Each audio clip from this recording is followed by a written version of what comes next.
Je ne m'attendais pas du tout à qu'on soit dans une situation aussi grave au niveau humanitaire.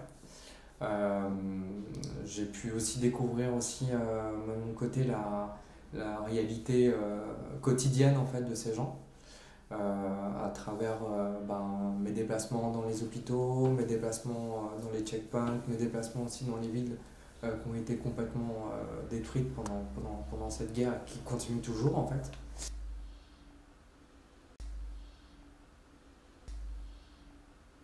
Cette photo a été prise sur la partie est de la ville. C'est une ville qui a été bombardée pendant pratiquement plus de 3 ans et qui est encore sous les bombardements. Et on peut constater que les impacts d'obus et les impacts de balles venant des différents combats pendant ces années-là. C'est une photo que j'ai prise lors de ma visite à l'hôpital d'Abivka. Cette photo montre en fait un homme qui s'est blessé chez lui et qui n'a pas pu aller se faire soigner à temps.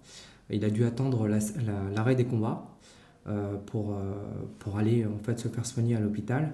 Et malheureusement, il était déjà trop tard et on a dû lui sectionner le pied.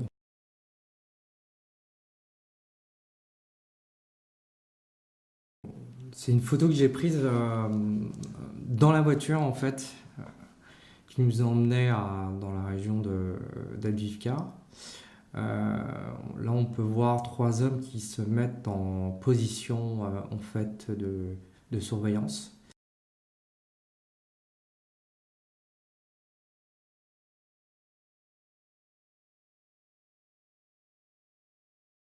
On peut voir l'importance et le flux en fait de population qui traverse ce checkpoint.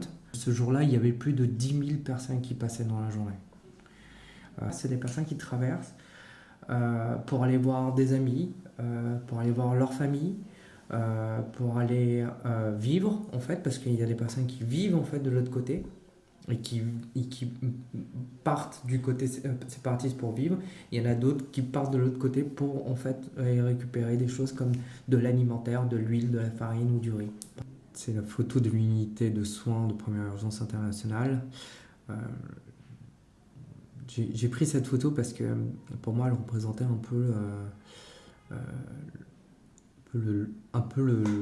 l'oasis à travers le chaos, parce que c'est le seul endroit en fait où les gens ils peuvent s'asseoir. Déjà, c'est la première chose. La deuxième chose, c'est qu'ils peuvent se faire soigner et ils peuvent avoir un contrôle. Comme on est sur une population de personnes, on va dire, vulnérables, autant enfants que de personnes qui avoisinent plus de 90 ans. C'est ce que j'ai pu constater. Et on peut le constater sur certaines photos qui est là, même sur cette photo-là.